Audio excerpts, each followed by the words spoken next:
In 1862, English nurse Elizabeth travels to Ireland after serving in the Crimean War. Once she's found a room in a local inn, she goes to see the village's council, formed by Dr. McBrearty and other important local men. The story they have to tell is quite amazing. The O'Donnell family, who live outside the village, swear that their daughter hasn't eaten anything in 4 months yet she continues to be healthy. This has caused tourists and journalists to come from all over to visit the miraculous girl, and the council feels the village is being mocked in newspapers.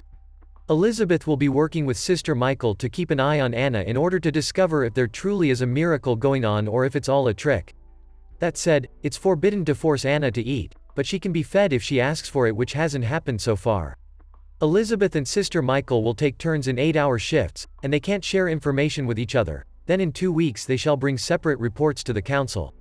Afterward, Dr. McBrearty takes Elizabeth to the O'Donnell's house, and on their way there, Elizabeth wonders why they didn't hire 2 nurses. The doctor explains the family is deeply religious and was more accepting of the idea if someone of faith was involved. Many of the council members that were less scientifically inclined also voted for a more religious view of things.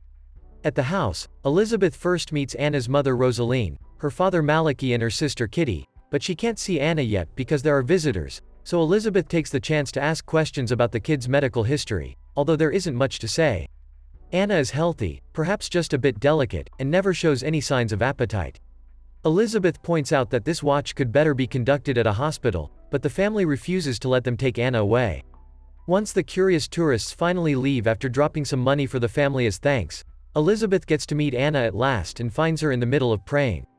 Elizabeth gives Anna a full checkup, and after taking some notes, she asks the girl some questions, but Anna doesn't look or act nervous. She swears she doesn't need to eat because she leaves off manna from heaven, and it's enough to make her feel full. During lunch, Anna still sits at the table and watches the others eat. Elizabeth finds a family picture that includes a son named Pat and learns he isn't in the house because he died. The O'Donnells ask Elizabeth about her own family, and she explains she's a widow, although she doesn't mention she also lost a baby. At the end of the day, Elizabeth changes places with Sister Michael before returning to the village. Before going to sleep, Elizabeth drinks a special medicine and pricks her finger while staring at the shoes of her lost baby to spark up her mind and forget about her sorrows for a while. From then on, Elizabeth spends every day with Anna and saves her nights for her sparking medicine.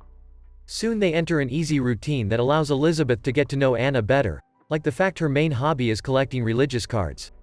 Elizabeth starts taking Anna out for a walk every day, and at least Anna accepts to take some water when they do. She also wears her brother's boots to remember him by. Whenever she has the chance, Elizabeth inspects every nook and cranny in Anna's room, but so far, she hasn't found any proof of foul play. Sometime later, when Dr. McBrearty comes to check on things while yet another journalist named William takes a picture of Anna, Elizabeth takes the chance to protest against these visits. Anna is constantly being bothered by strangers, and for a serious study, quiet and isolation would be preferred, thus the doctor accepts her request. Later at the inn, William approaches Elizabeth to ask permission for an interview, but Elizabeth is firm on not allowing any strangers to visit Anna, and she refuses to answer any questions because of patient confidentiality. As time passes, Elizabeth continues to search for clues. She asks Kitty what was the last thing Anna ate and learns it was communion bread because she has her Holy Communion on the same day as her birthday, which the family considered a blessed day. Anna had stopped eating exactly when she turned 11. Elizabeth also asks Sister Michael to change shifts so she can watch Anna over the night and asks for a lamp to be brought to her room for better light. This is how she learns that every night Anna's parents come to say prayers with her, and part of this ritual includes Rosaline kissing Anna's mouth. While Anna sleeps, Elizabeth checks the bottom of one of Anna's treasures and accidentally breaks it, but it also allows her to find a lock of hair. The next morning, Elizabeth apologizes to Anna for the accident and confirms the hair used to belong to Pat. But when she asks Anna if she misses her brother, she only answers that sorrow is God's spade and it readies the ground. Also, since Anna keeps insisting on giving Elizabeth a nickname instead of calling her Mrs., Elizabeth decides to give her one in return. Anna doesn't like it at first because she feels like someone else, but after Elizabeth mentions a bunch of options, she uses Nan and Anna decides to keep that one. Days continue to pass with Anna not receiving visitors anymore. Only Elizabeth, Sister Michael, and her family are allowed to see her. Yet William stays in the village, unwilling to give up on his story, yet no matter how many times Elizabeth turns him down. William confesses he still sends his editors daily updates, vague as they may be, and when he calls Anna a good actress, Elizabeth shocks him by saying she believes Anna's sincerity. Elizabeth regularly checks Anna's health to take notes and doesn't mind telling her stories about the war when the girl asks, but Anna often disturbs her by replying with creepy imagery from the Bible. One evening, Elizabeth finds Anna's family surrounding the child for their daily ritual, and it raises so many red flags that it prompts Elizabeth to announce not even her relatives can approach Anna anymore. From now on only she and Sister Michael can touch her. The family doesn't take this well, but they still continue to bring Anna her daily prayers by standing on the stairs. When William approaches Elizabeth again saying he could be the fresh eyes she needs to crack the case, Elizabeth turns him down, explaining she's keeping the family away and that should reveal the truth soon.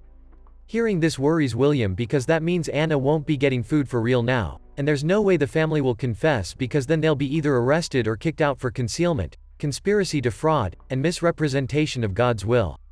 Unfortunately, William's worries soon become a reality.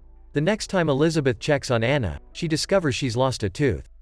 One afternoon, while Elizabeth is making her way back to the village, she's approached by Kitty for a little chat and finds out William used to live here as a kid before he left for London to study. His family died in the Great Famine after they locked themselves up in their house to avoid public humiliation, and William hadn't been there for them. When Elizabeth returns to the inn, she realizes William is the only that understands the grieving pain she's going through, and they end up getting together for the night. After they're done, Elizabeth explains she isn't actually a widow. When she lost her baby, her husband vanished, so in her eyes he may as well be dead. From then on, Elizabeth allows William to come to the daily walks with Anna. That way he can satisfy his curiosity without anyone else getting ideas about breaking the rules.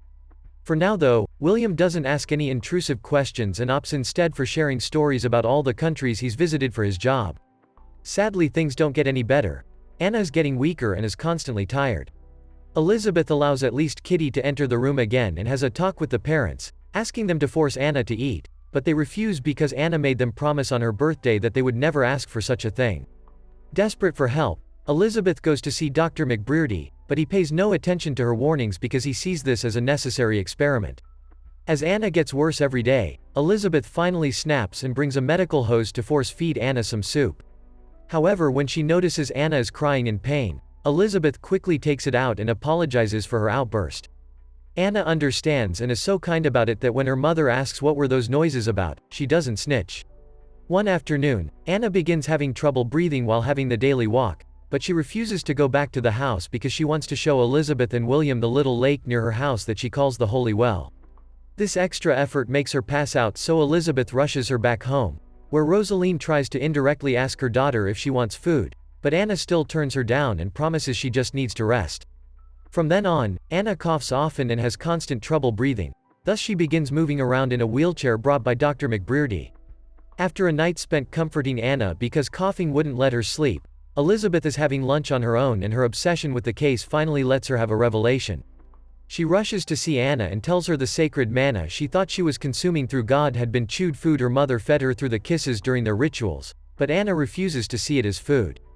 Because it was part of the ritual, it still counts as a holy secret, but Elizabeth will never understand because she doesn't share their beliefs.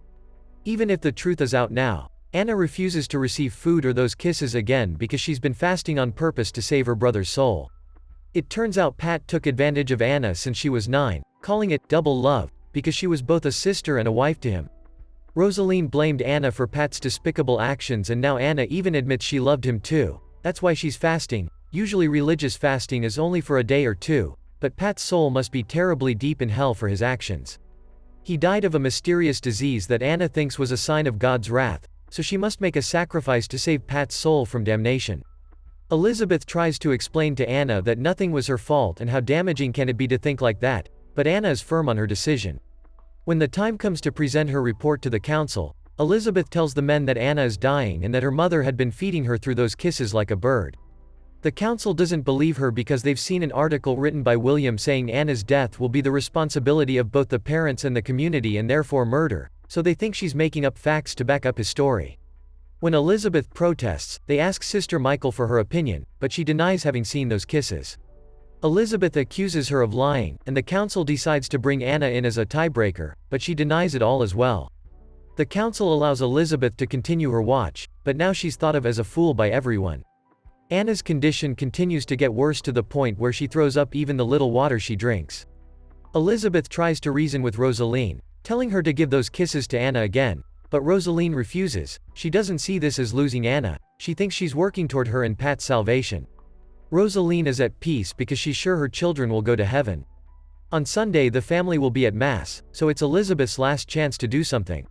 She asks William to help her kidnap Anna in order to save her life, and William refuses because he thinks they should respect the parents' beliefs. Elizabeth finds this incredibly hypocritical because he had no trouble using the word murder in his article and points out that if William doesn't want to run away with them to start a new life as a family, he could at least help them reach the city safely. Moments later, Elizabeth begins taking fake notes in her notebook while the parents and Kitty leave for Mass.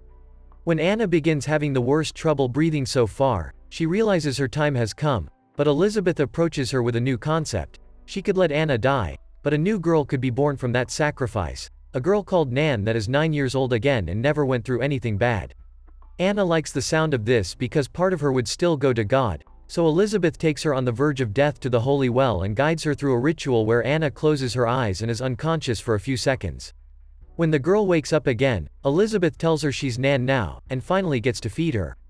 After letting William take Nan away to hide her, Elizabeth returns to the house and, after putting away her notebook in her pocket, she burns the building down together with her own medicine and her baby shoes. Now that she has Nan, she won't need them anymore.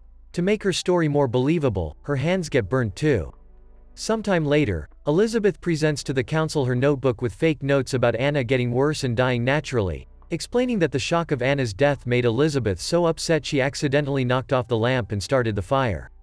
The council is skeptical because a body couldn't be found, but since they have no evidence to accuse Elizabeth of anything, they let her go without payment for failing her task. Later, when Elizabeth is getting ready to leave the village, Sister Michael approaches her with the excuse that she wants to help her change her bandages. While doing so, she speaks in code and tells Elizabeth about a vision she had of an angel taking Anna away on a horse, obviously meaning she saw William doing his part of the plan. Sister Michael doesn't snitch on her though, she just wants to be sure Anna is in a better place now, and Elizabeth confirms she is. A few days later, Elizabeth travels all the way to Dublin, where William is waiting with Nan, who is already looking much healthier. Using fake papers, the three of them pose as a family named Cheshire and board a ship to Sydney, where Anna is comfortable enough to finally introduce herself as Nan. If you liked this video, you will also like the video appearing on screen. Click on it to watch. We upload new movie daily, make sure to subscribe, so you don't miss any video. Consider sharing it with your friends. Show that you care about them. Thank you for watching.